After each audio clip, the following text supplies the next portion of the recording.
Dave, I still don't know what's better.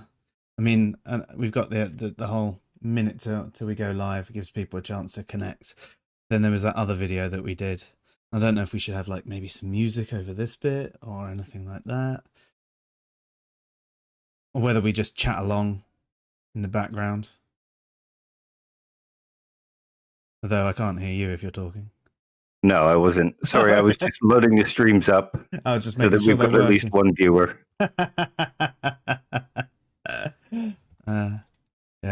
Could always put music over this bit.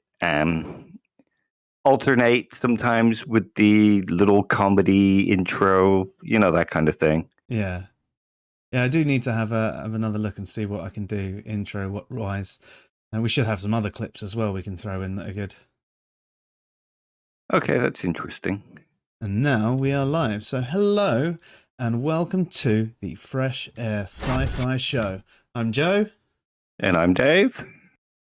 And we're here on a rather cold and dreary January Tuesday to discuss something that, well, I don't know if many of you have really thought about, and that is critical...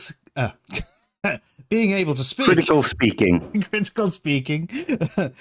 I can combined what we're talking about tonight. It's supposed to be critical thinking and skepticism, but I went for critical skids. We're starting a new trend. As you might have noticed, I've now removed the mattress from behind. We're selling the house, and we'd started packing and taking everything down, and then had to go with a different agent. So put the bed back up and everything like that, so it's a bit more presentable.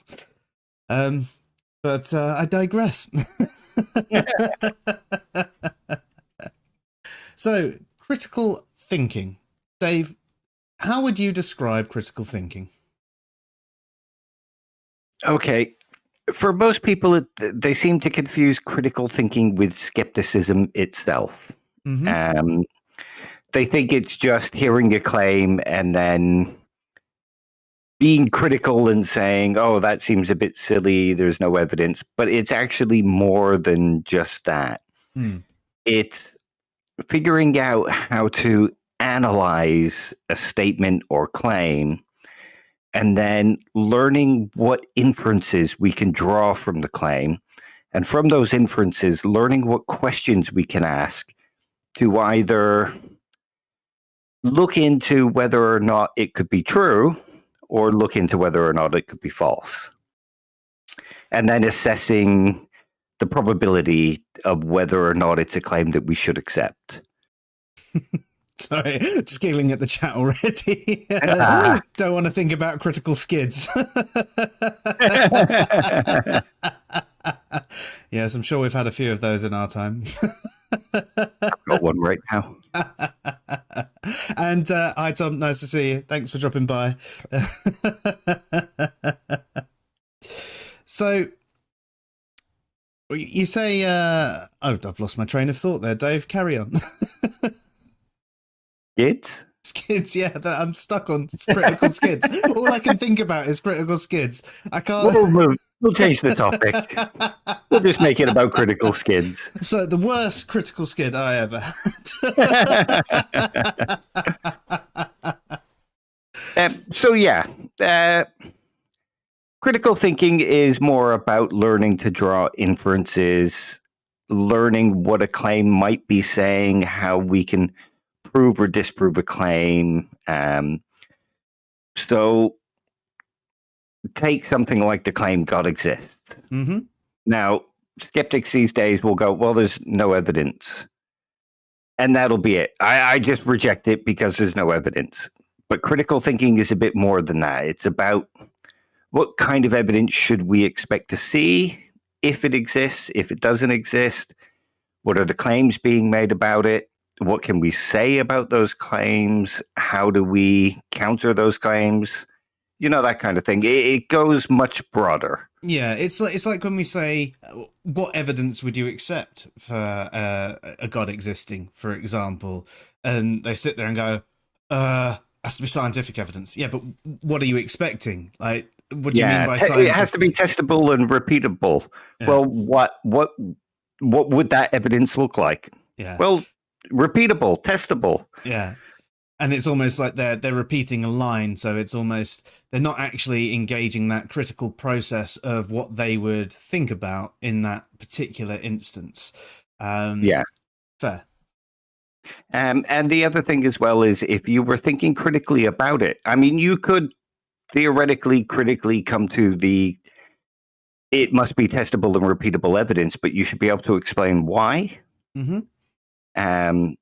What kind of evidence that would look like you say. And if you take the God claims at face value, many of them won't be testable and repeatable. I mean, exactly what could you test?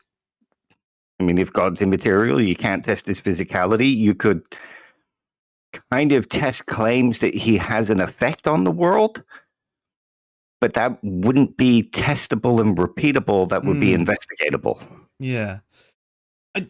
It's almost akin to a conversation I had the other day about knowledge, and someone was asserting that knowledge had to be testable and repeatable. And I was like, well, I have knowledge that my dad's name was Steve, but there is no way I can test that or repeat that or do anything of the sort. I don't even have any birth certificates or anything like that, but I still have knowledge that his name was Steve. I have knowledge that he liked to spell it Steev because he felt the E on the end was getting lonely,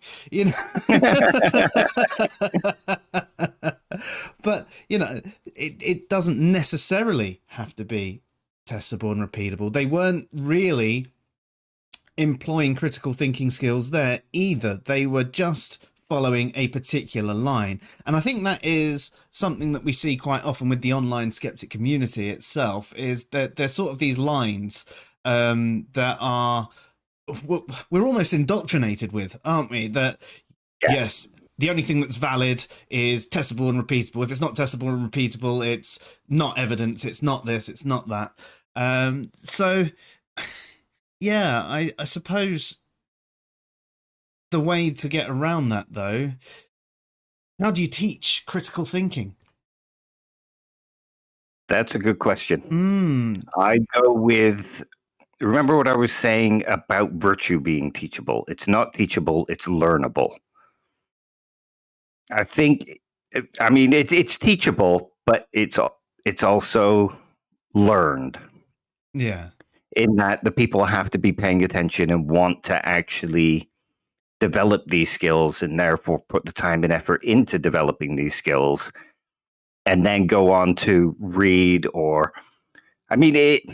if you want to call yourself a critical thinker and somebody opens a dialogue with you about such and such, then you will at least listen to it and sort of like the discussion we were having the other night. Once I have knowledge, belief becomes redundant. Yeah.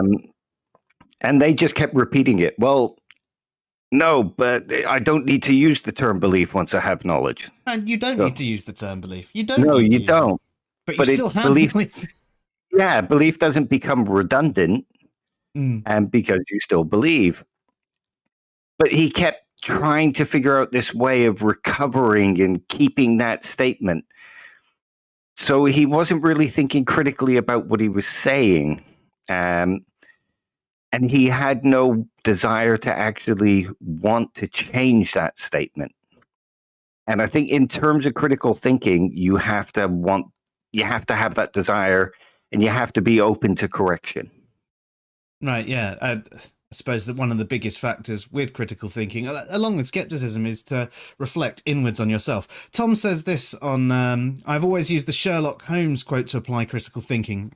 When you have eliminated the impossible, whatever remains, however improbable, must be the truth. I wouldn't necessarily say it must be. I'd say it's most likely the truth. Likely, yeah. Because there could still be evidence that you haven't seen yet. There is an interesting thing about Sherlock Holmes, though. They always call what he does deduction, and a lot of the time it's more abduction, isn't it? That he sort of does rather than deduction. So I guess, seeing as they haven't changed that in any modern iterations for it, have they not employed their critical thinking and gone, oh shit, this was an error from the old ways, maybe we should change it?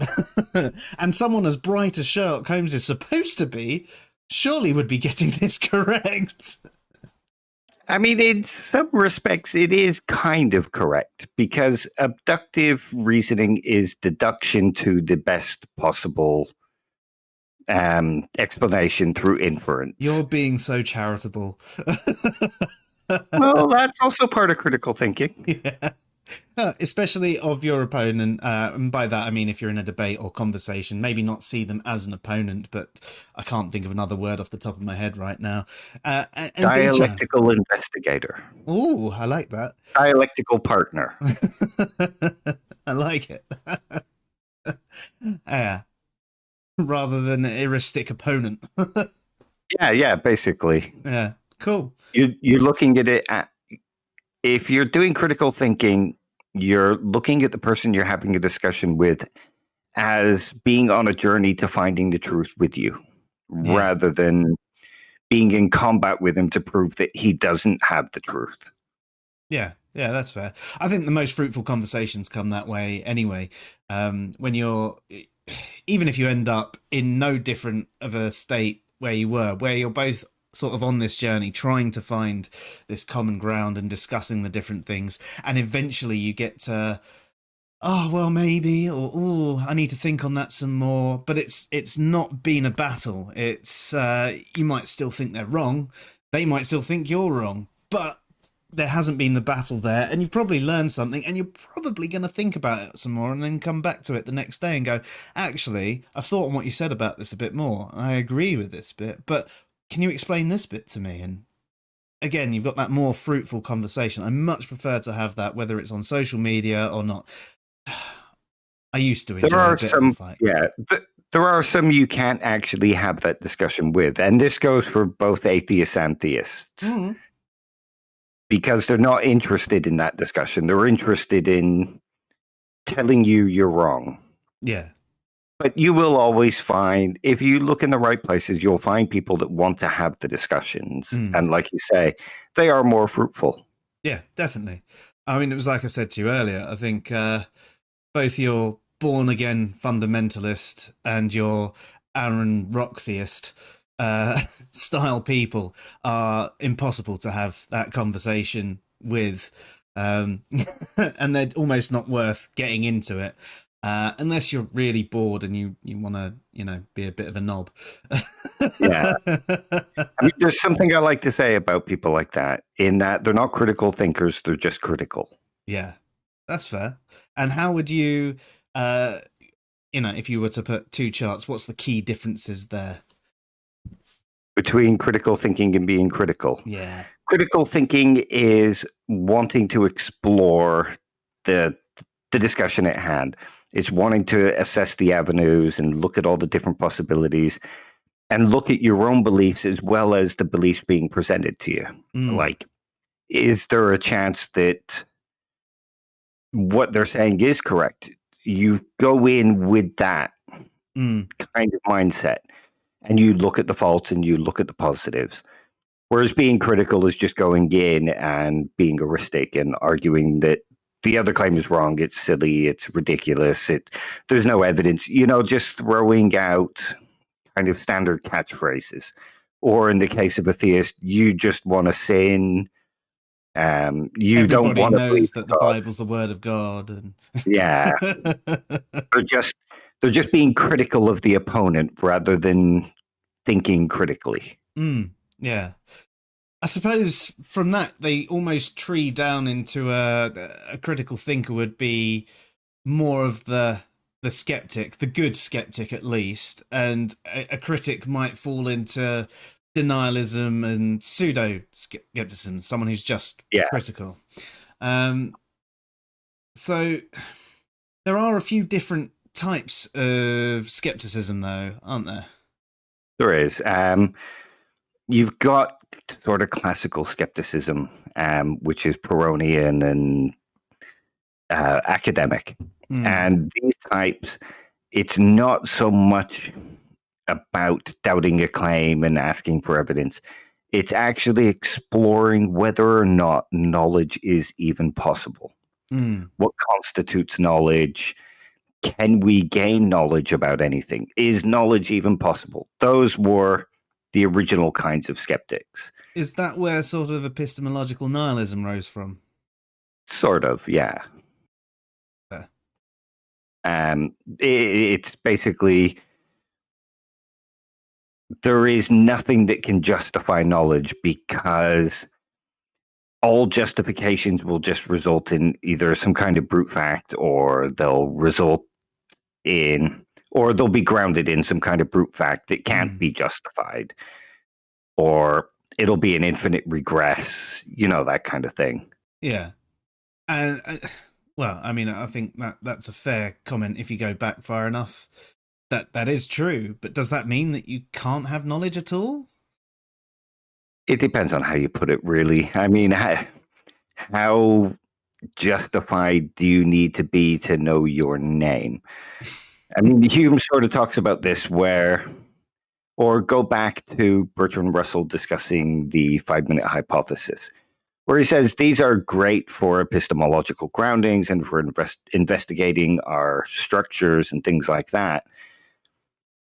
But it's going a bit far. Well, your name is Joe because your parents gave it to you. You've seen your birth certificate.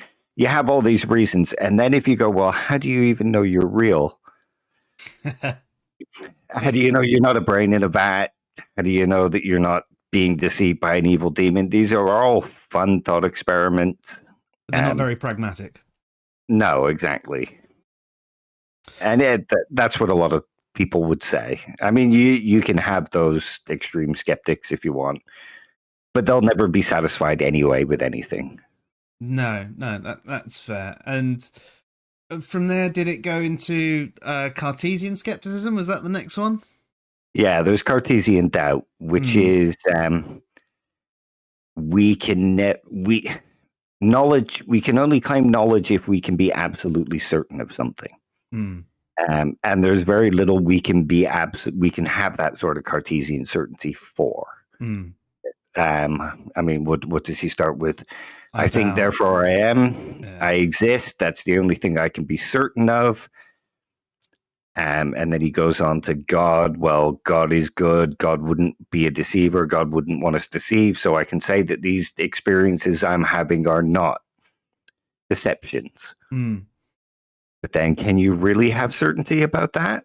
No, I wouldn't say so. No, exactly. I mean, are you certain God exists? Well, I mean, I know people have that kind of psychological certainty. I don't think anyone's got any epistemic certainty around that, though, do they? No. I mean, you can't be as certain that God exists as you can of you existing, because you're not experiencing God, but you're experiencing your inner self. Yeah.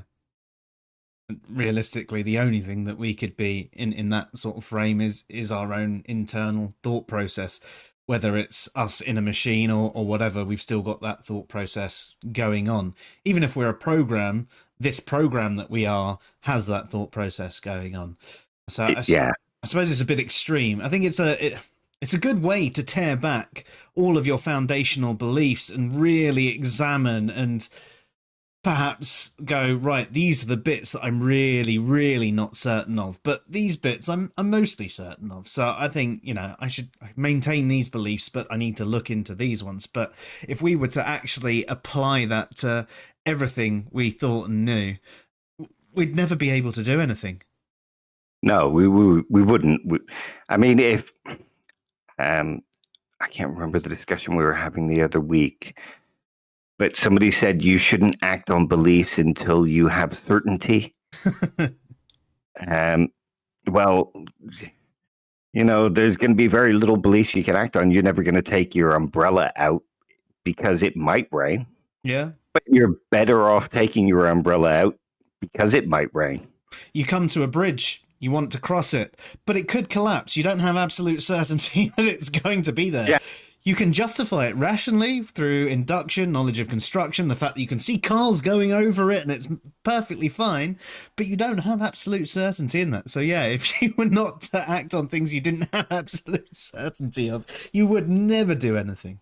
You did no, you couldn't. And the bridge example is a good idea of an example of both skepticism and critical thinking. In critical thinking, you would think about the problem of induction in that one. Yep. So you would understand that, induction isn't wholly rational, and that, just because the one in front of you was fine doesn't mean you're going to be fine. Yeah, exactly. But you would also understand, like you said, the probability is pretty high that it's not going to collapse. And even though we don't have certainty, we should still act. That's an example of critical thinking. Skepticism would just be, or skepticism in the sense that a lot of skeptics use it these days, which is just general doubt. So skepticism would be, well, how do I know the bridge isn't going to collapse? Do I have good reason to think the bridge won't collapse? What evidence is there that it won't collapse? That kind of thing. Is that more moving towards sort of Humean skepticism? Sort of. It's about accepting things as long as you have sufficient reason and cause to accept them. To put it in a really simplistic way. Yeah, fair. But skepticism these days, as used by most in the skeptic community, is basically just general doubt. Yeah, or even a bit further, denialism and cynicism.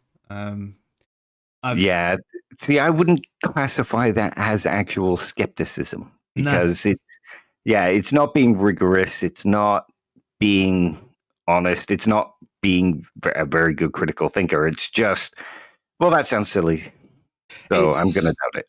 It's wearing the badge of a skeptic without taking the time to be a skeptic and actually being a denialist or a cynic.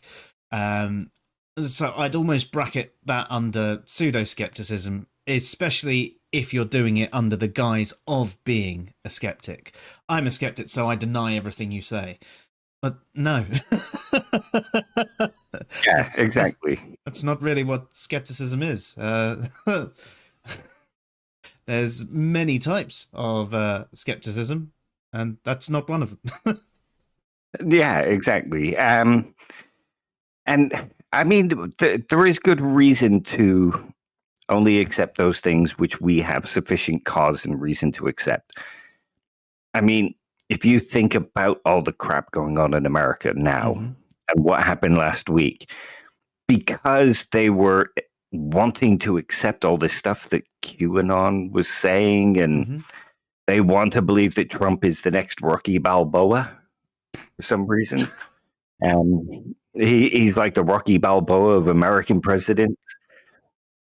So yeah, general doubt and skepticism have been pretty good in those cases.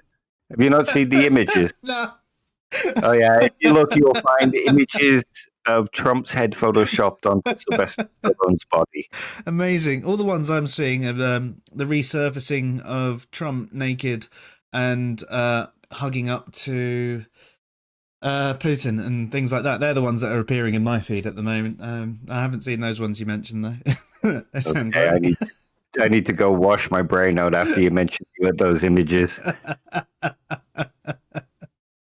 But yeah, they could do with a good dose of that general skepticism. So, it shows that it's good to have that kind of general skepticism, and critical thinking skills are important.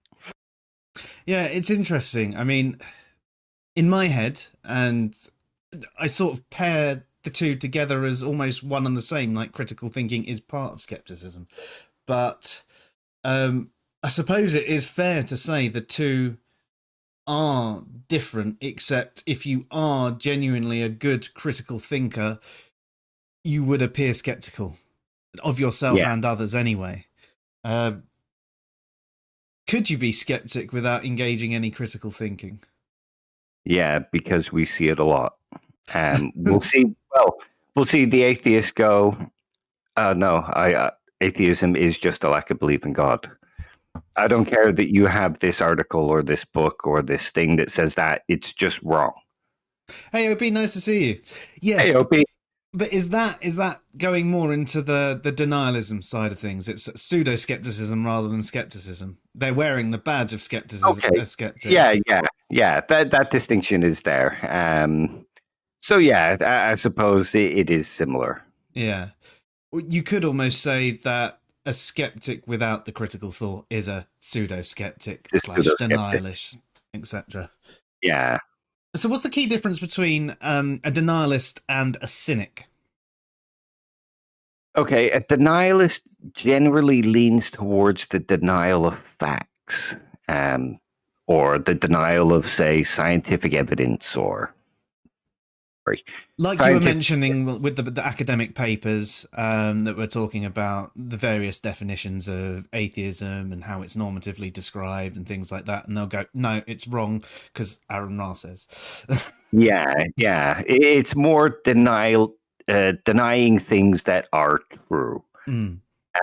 Whereas a cynic is more, it's kind of just denying things for the sake of denying things, or denying things to look cool or sound cool. It's just being cynical of every statement out there. So would you say maybe conspiracy theories and things like that, they're almost cynical of the fake news media and science and things like that? They're kind of a mix of both cynicism and denialism. Fair. But you could say that some people are cynics when it comes to religious arguments. They're just being cynical. They're just being skeptical for the sake of looking like a skeptic. Does that make sense? Yeah. Like going back to the thing where we were discussing, it needs testable, repeatable evidence. And they're just basically repeating what somebody else has said to sound clever, to sound skeptical, and they're just being cynical. Yeah. OP says you're talking about lowercase cynic, not uppercase C cynic. Not uppercase cynic, yeah. We're talking about just in general rather than Diogenes. Yeah. I didn't even have to tell you that, and that's what we put in there. Honestly, I think you should be doing this show with Opie, man. No, he's way smarter than I am. I'd have no reason to be here. We still want to get you on, Opie, whenever you're free. Yeah, definitely.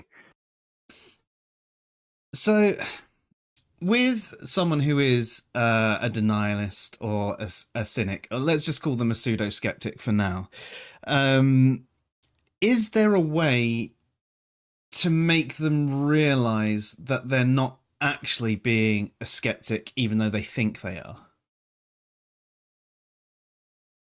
Ooh, that's a very good question. I suppose you could if they were open to dialogue. Like I was saying earlier about dialectical partners. If they were being dialectical rather than heuristic, then it's possible. And the way to do it would be to explain general doubt, epistemic justification, that kind of thing. Yeah. And that only works if they are genuinely open and being a critical thinker. Yeah, which if they were being a critical thinker in the first place, would they be the pseudo-skeptic? Yeah, it's a shame, really, because there are a lot of online conversations that just have that fight mentality. And how do you break that fight mentality, snap it out, try and have a decent conversation, and help someone realize that perhaps when they're saying they're a skeptic, that they're not, and a better way to look at things, even if they end up not agreeing with you, that they at least have a better conversation with you. And it's like you said at the beginning, there are certain people who you just can't have that conversation with no matter how you try. It's the extremist of any particular group. They won't listen to rhyme or reason. Hey, LB, nice to see you. LB?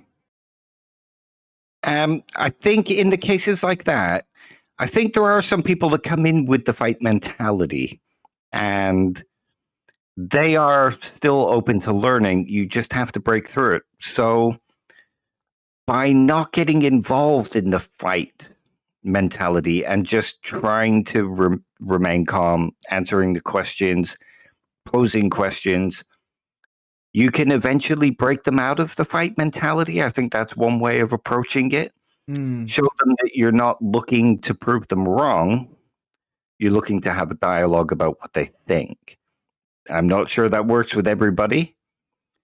Yeah, but I mean, I've seen you do that like a few times. There was even one time I thought you were going to get through to Duke, and you were having this amazing conversation. It was going so different. I was just sort of watching it from the sidelines, going, "Bloody hell, this is a good conversation." And then I don't know. I think the pair of you had a sleep, and he came back and he was fighting again, and it was reset.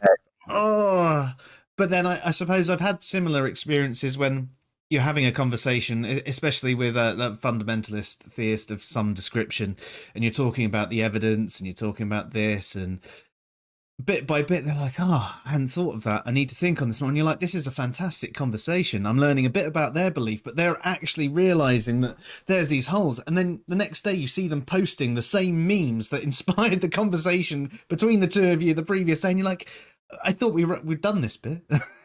I see the same sort of thing with atheists as well when they're posting memes about how morality is entirely subjective. And I have this, what I think is an amazing conversation, asking questions, putting statements out, showing them how it is. And they come to the conclusion, oh yeah, no, I can see how morality can be objective. I'm not sure if it's entirely objective. I was like, I don't think it's entirely objective either, but I'm just showing you how it can be. It's not wholly subjective. Like, yeah, fair. And then, a couple of weeks later, you see that meme go up again, and you're like, really? Yeah. I think it's because once they have that discussion with you, they then go on and it all gets reinforced back into them in the groups that they belong and the discussions that they see. And this sort of tribal mentality takes over. I want to be part of this group. The group says these things. I better say these things. And it gets reinforced again.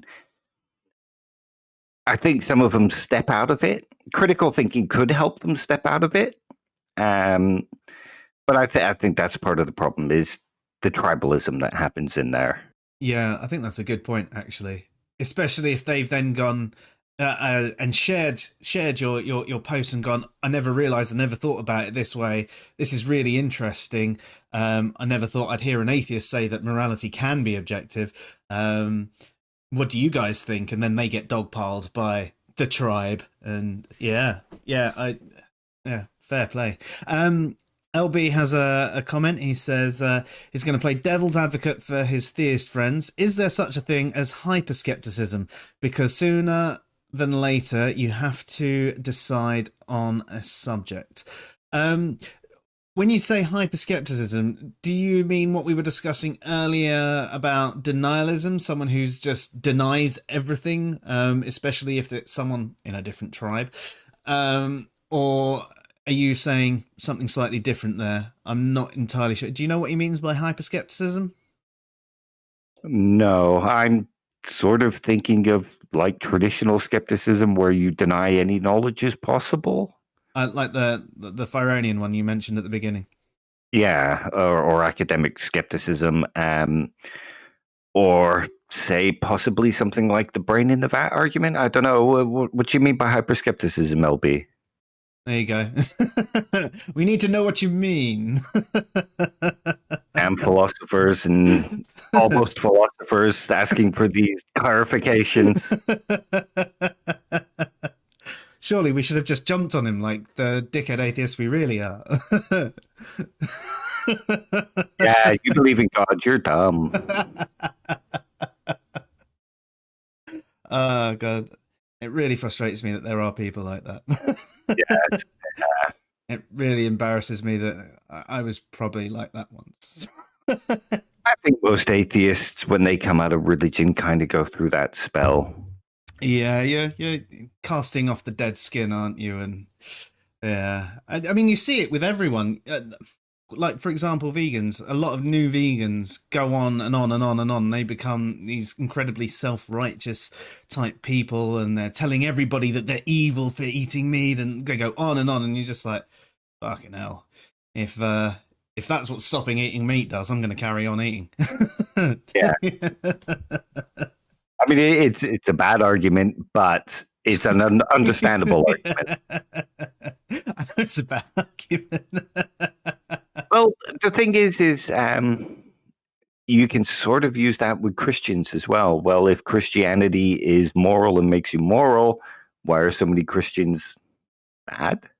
Yeah. It's not a particularly good argument, but it's still an effective argument, and it's a valid argument. Yeah, but you know what the response to that's going to be? They're just going to free will. They're just not paying attention. Yeah. Or they're not actually Christians and not following the Bible properly. Yeah. And I'm glad, actually, with some of the verses in there that they're not. Yeah.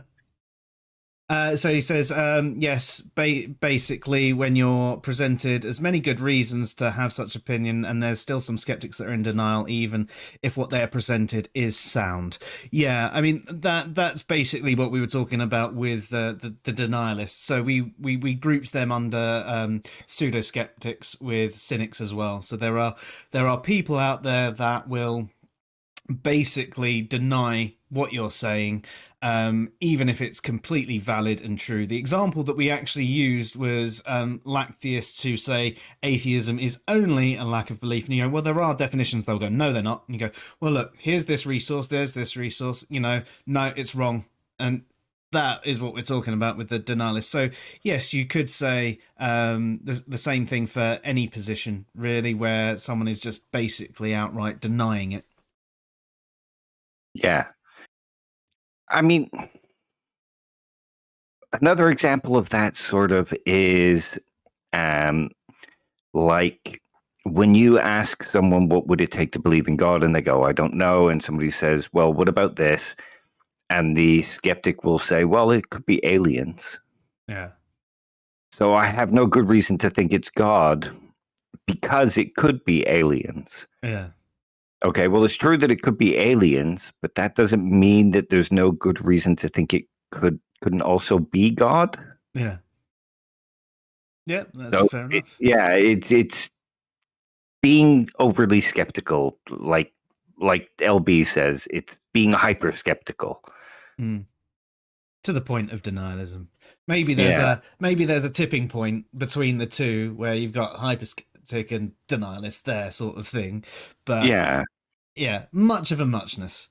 Yeah, that's it. And I think one of the things is it kind of goes back to Cartesian certainty, saying that we can't believe something until we're absolutely certain, or we can't act on a belief until we're absolutely certain. Well, again, not necessarily. I mean, there are certain things where I might believe it was God, even though it's possible that it could be aliens.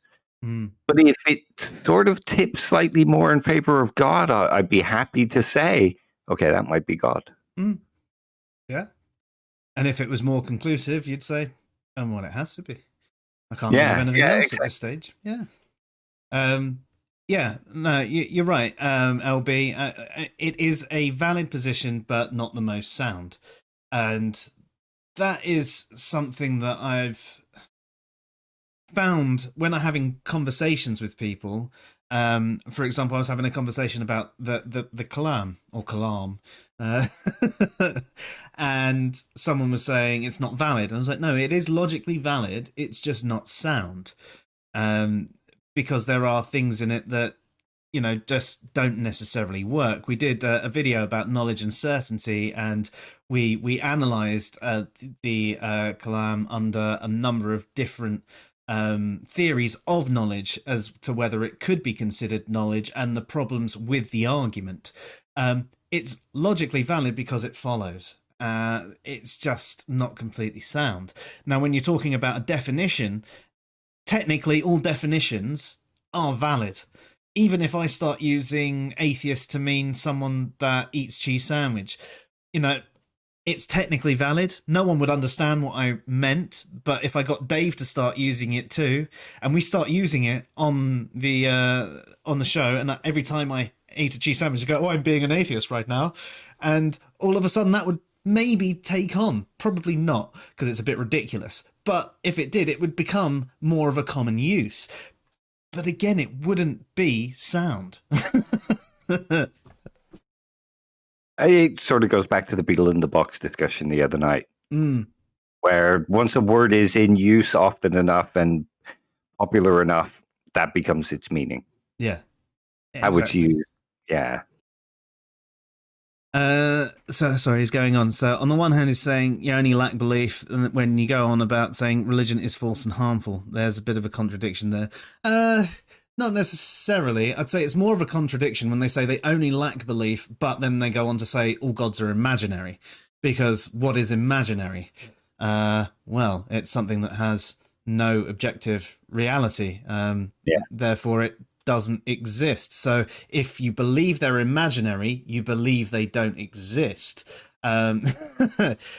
I think you can be in a position where you lack belief and see religion is harmful. You could even be in a position and say religion is false. But you still think that there could be a god. It's religion you've got a problem with, not the god. So, yeah. Maybe someone one day will make the clam on steroids. Well, actually, the clam is a good example of critical thinking. Because it starts with a basic statement and then draws inferences from it, and from those inferences draws a conclusion. And the inferences follow from the claim, and the conclusion follows from the inferences. Which is why it's logically valid. Exactly. And you get all these people who say, well, it's not a valid argument. Then they're not thinking particularly critically because they're not following the inferences. But then I think that as well is an issue where people don't understand the difference between valid and sound. Yeah. You can make valid arguments that are completely ridiculous. I know the clam's actually relatively sensible. It's got a few holes in it, but everything follows and great. But, if I'm human, then the moon is made of cheese. I am human, therefore the moon is made of cheese. I mean, that's technically logically valid. It's just not sound. Yeah. Yeah. So that's it. So when something is sound, it means it's also true, and all the premises on it are true and known to be true. And that's one of the problems with the clam, is the fact that it starts with the premise that everything that begins had a cause. As far as we know, most things within the universe do, but then you've got the whole virtual particles argument, which could show things that are uncaused. And also, the universe isn't necessarily within the universe. It is the universe as a whole. So what makes you say that it has the same rules that everything that's in it? And that is what... I'm not saying that that's definitely... It doesn't follow those rules, but it's showing that actually we don't know enough about everything to make that statement and have it be sound. Now, maybe it is, but we don't know at the moment. So we can't say it's a sound argument until we have that knowledge, and we may never have that knowledge. Yeah, exactly. And a good critical thinker would think about those kind of things. And a good skeptic would think about those kind of things. Because even though they're denying the argument and denying that it's sound, they would accept that it is valid, that it draws valid inferences, and say, well, okay, it gets us to a first cause. Mm-hmm. If the first premise is correct, you can reject the first premise as a skeptic and say, like you said, we don't know enough about the universe to know that all things that begin to exist have a cause. It's logical. But like you said, the virtual particle arguments, where things appear to exist without cause, But I'm sort of skeptical of that argument too, because things need a cause.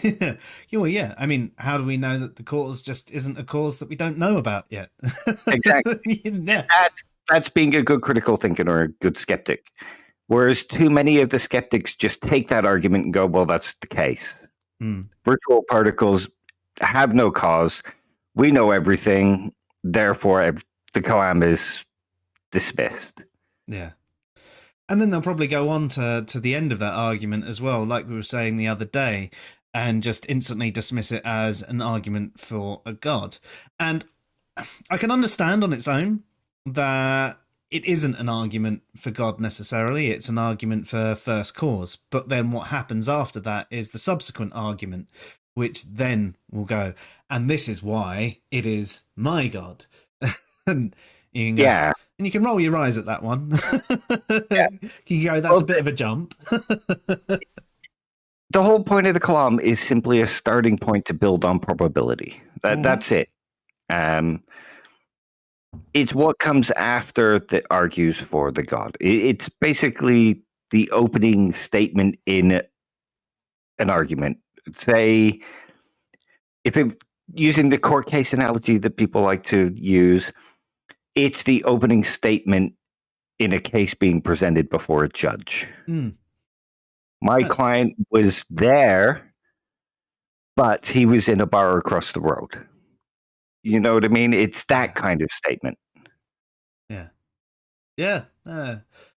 I'd never actually thought about it that way, but it's a really good way to make an analogy of it, putting it there as an opening statement with a court case. I mean, I quite like using a courtroom to explain belief, disbelief, suspense of judgment, and the difference between a claim and a belief, and the burden of proof on someone making a claim versus someone holding a belief, and and the end result that come from a jury, etc. But actually, maybe we could fit everything, all like religious and atheistic arguments, into an entire courtroom scene, and just have little like highlight bits of this bit here is someone fulfilling their burden of proof, and so forth. Yeah. You probably could. Yeah. If I had the cartoon skills, I'd love to put something like that together. If anyone out there wants to know my ideas, please contact us. Just Patreon money so that we can afford to hire an artist so that we can achieve our dream. Or just give us a tip on Streamlabs. That'll work as well. Yeah. Never gonna happen, is it? No. We'll do it anyway because we love doing it. But if you haven't already, like and subscribe. I don't get why people say that. Surely people know if they enjoy a video, they should like and subscribe. But apparently, from watching a couple of other people, if you don't say that, people don't do it. I mean, really? All right, we barely ever mention it. Yeah. Well, maybe if we did mention it, maybe we should actually try an experiment of this. We'll do 1 week of videos where we don't mention it at all. And then we'll do another week of videos, and in every single one we say like, subscribe, follow us on Twitter, and and see if there's a different in stats. Personally, when someone goes, "Oh, make sure you like and subscribe," I go, "Fuck off." Yeah. I'll do what I want. Don't you tell me what to do. Yeah. I've got another one. If you don't like and subscribe, I'll go topless on the next stream. Okay, everyone in the world liking and subscribing. We'll be the biggest channel in a week. And if you do like and subscribe and we get to a certain number, I'll try and convince the wife to come on stream naked. Again. Yeah. Happy accidents. It's a shame that one wasn't a live broadcast. I mean, could you imagine the number of followers we'd got off that one? Immediate Pornhub numbers. Yeah.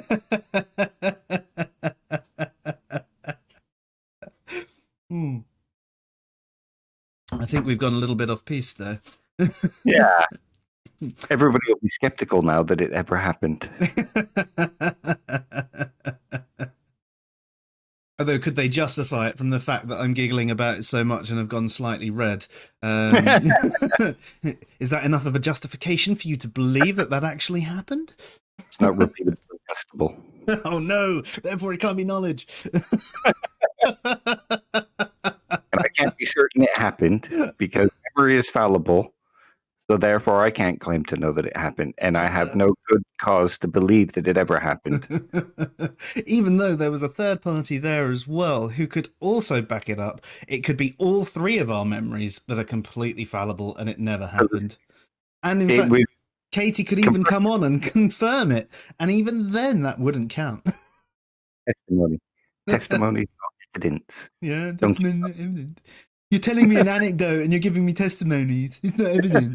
And why is it called anecdotal evidence? Why is it called testimonial evidence? I'm not saying it's strong or convincing, but seriously, it's still evidence. Evidence. So yeah, we have slightly gone off. But it took us 50 minutes, so we did pretty well. Yeah, usually it happens in the first couple. Actually, it did happen in the first couple of minutes. I started talking about getting rid of the mattress, didn't I? Oh, yeah. Actually, in my end of year review, it was that I do have a habit of going off piste with the work that I do, often creating something better than was originally asked for, because I've got, and I can tweak this and I can develop this and throw that in there, and and it works a hell of a lot better, but it's not what was asked for. Yeah. Well, no artistic. Yeah, you need artistic license in software. Damn straight. Yeah. Yeah, it was only a semi-critical comment, but yeah. But yeah. So, I mean, we've sort of covered critical thinking and skepticism, and we've sort of gone skepticism without critical thinking is probably closer to a form of pseudo-skepticism. Usually denialism, sometimes cynicism. We covered a couple of different types of skepticism, the Pyrrhonian. Pyrrhonian. Oh, okay. Yeah. I've said that wrong for at least a year. Pfizer. That's what's confusing you. It's Pfizer, isn't it? Pyrrhonian, yeah.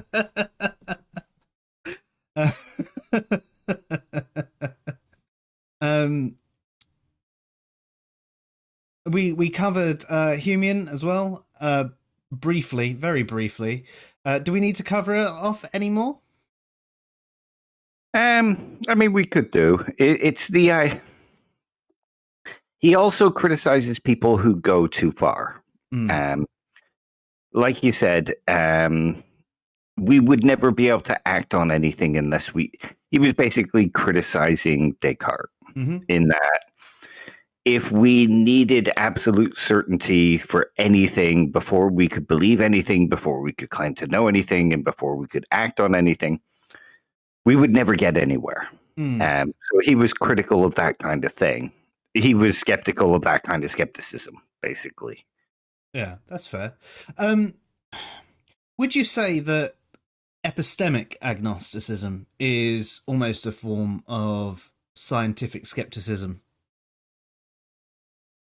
Yeah, I guess you could say that. The principle that it's sort of a Humean principle in and of itself, in that we should never claim to know or believe that which we don't have sufficient reason to accept or claim or, say that we know. Yeah. So I suppose they're kind of linked then. Yeah, that's fair enough. Are there any other forms of skepticism? Ooh, good question. I mean, I suppose evidential skepticism is sort of the same as Humean in itself, isn't it, really? We should never claim to know anything unless we have evidence. But then you come down to the argument of what counts as evidence. Yeah. Yeah. Yeah. And then is there a parameter on how strong the evidence and how convincing the evidence has to be, and as well? And yeah, fair. LB's got a comment. He says, it would seem that internet communities would rather be in denial rather than apply skepticism to new information that is available.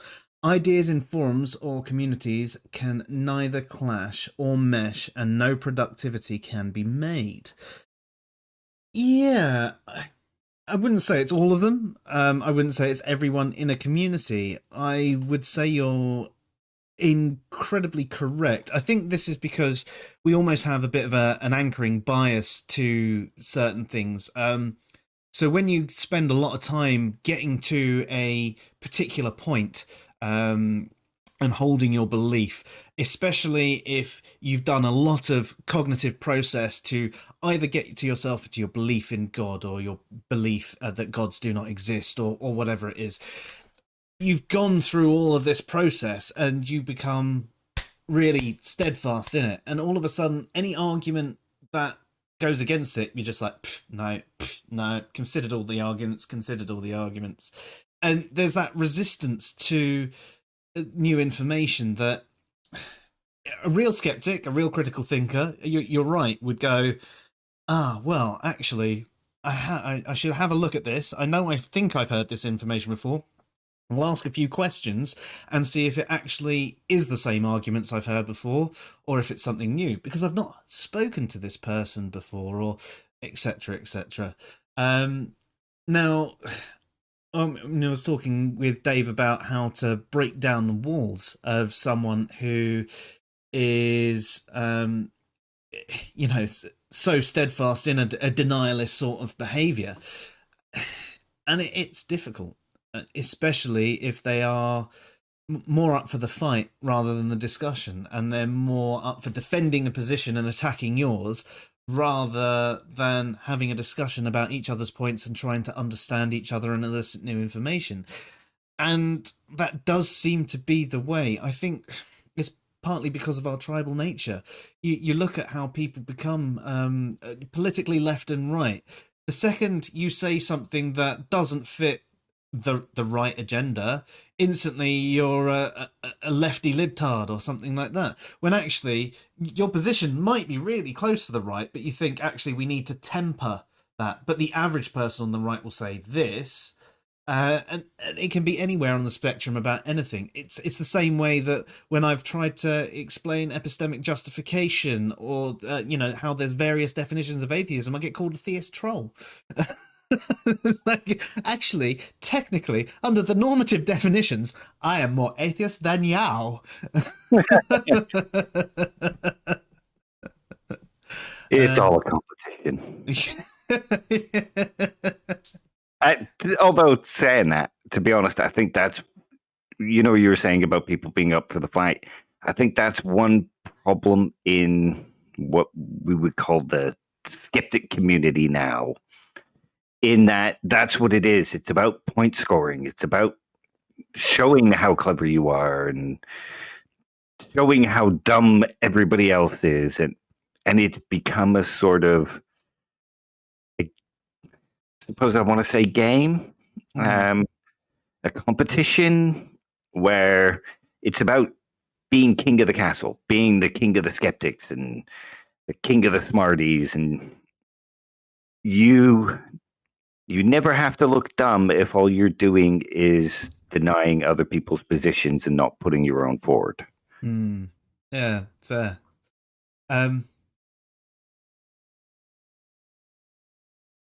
Sorry, just reading the next comment from him. Probably been playing Metal Gear Solid. I'm not sure if you played the games.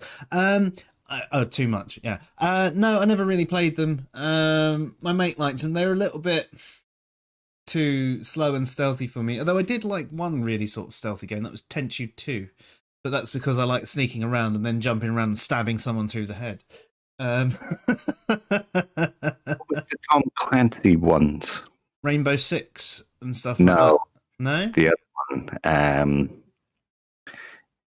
I can't remember what the hell it was called now.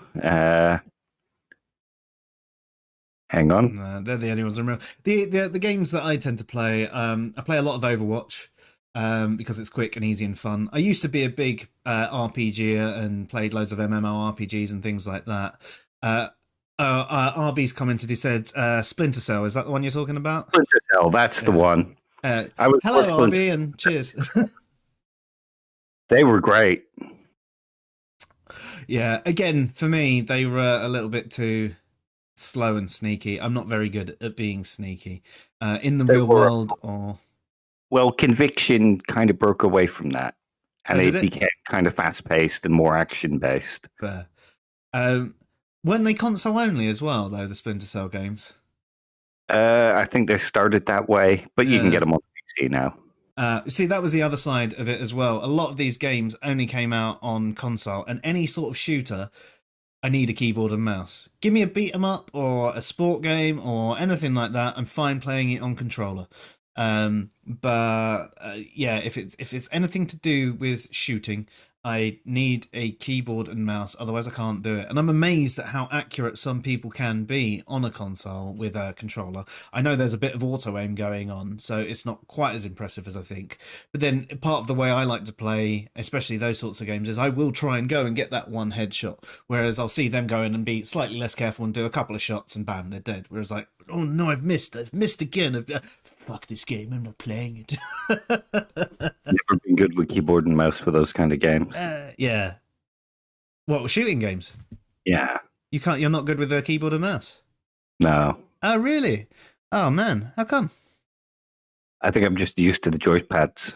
Fair. And that is a big part of whatever you get used to playing with. I'm sure if I'd spent the time getting used to those sorts of games on a control pad, then I would equally find them enjoyable. But that was it. Generally, those sorts of games only came out on consoles, and I just been not playing that one. PC Master Race. PC Masturbator. That's definitely true. Well, they didn't have web browsers on consoles, so you couldn't be a console masturbator. You can now, though.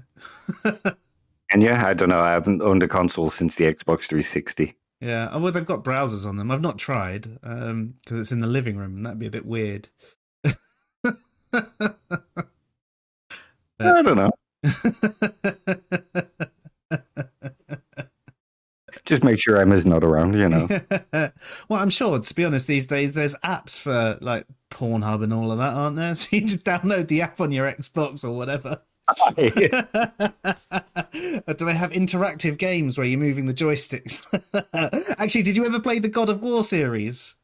No. Oh, they're an amazing hack and slash game. I think I preferred the Devil May Cry series, but God of War was brilliant. And I think it was either the second or third game. There's the beginning bit where there was a sex scene, and you had to move the controller at the right time and press the buttons to get the points.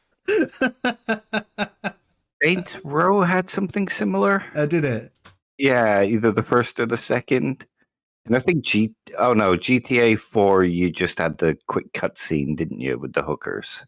Yeah, I didn't really get on with the GTA games after GTA 1 and 2. Understandable. I did try and play, it might have been 4. And actually, Epic Games gave 5 away the other day, so I grabbed a copy. I haven't played it yet. 5 is really good. Is it? I might have to give it a go. Maybe it's the game that will get me into those ones. I should probably get my control pad as well to have a bit of a go on that. Because for the driving, you need I've got the steering wheel. Not in this room, though, at the moment. But yeah, I've actually got steering wheel and pedals. Nice. Yeah. That could be fun. But so games that I currently play at the moment, though, Overwatch is the main one because it's a quick, fun game. I'm looking forward to the new Left 4 Dead that isn't Left 4 Dead, called Back for Blood or something like that. It's way overpriced at the moment. I don't have the money for games, so I wait until they drop to a $5 or less, and then I buy them. Thankfully, sorry. Humble Bundle. Yeah, Humble Bundle, still Steam sales or CD keys or anywhere like that where I can actually afford the game. So I'm looking forward to that one. I did actually play the World War Z game. That was like that was what I was expecting out of Left 4 Dead 3. Although it wasn't it wasn't enough. That it was good, and then it was just like, there are any more levels? Is there anything more happening to it? And you're just like waiting for it, and you're like, no, and I got bored. It might have improved by now. Just I had a chance to play it. have you got it though? Yeah. Oh, dude, we should do a stream on that. Okay. Let's do a World War Z. I haven't played it for long enough that it'd be good. And actually, because my character's leveled up a little bit, we can start on the beginning and it'd be easy, and I can look like I know what I'm doing. Okay. Now, the last zombie game I played that I really enjoyed was Dead Island. Do you know what? They're the ones that I've been meaning to play, because everybody has told me that as games go, I would like the Dead Island games. It's everything I thought Resident Evil would be. Oh, really? Like, as far as zombie shooting and zombie game, yeah. I mean, I like the Resident Evil games, don't get me wrong. I love Resident Evil 2. Yeah. But just a good old-fashioned zombie bash. Yeah, Dead Island. I'll maybe check that out in a Humble Bundle at some point. I'm sure it'll come out one, or not on Steam scales as well. 70p or something like that. Yeah, it usually comes down to about 99p or 149 for the remaster. Perfect. That's definitely within my price range. I might even also be able to afford a beer to play with it. Yeah. I'm not going to play with a beer. I'm going to drink the beer whilst playing. Yeah, but other than that, I mean, I sometimes play League of Legends with people at work, which is like Heroes of the Storm, but worse. And I don't like either of those games, really. It's just trying to get a bit of social time on lockdown more than anything. But yeah, we should plan a stream for next week doing World War Z. We should have done that whilst having the P-zombie conversation, though, Dave. Yeah, that would have been good. We could always have another discussion about it and go into more detail while playing a zombie game. Yeah, it would be, we'll have about a minute of really in-depth conversation, and the pair of us will go,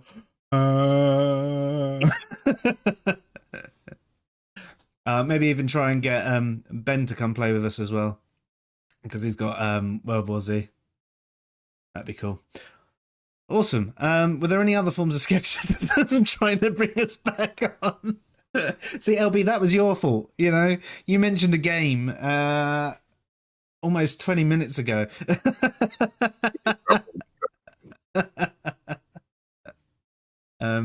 Yeah.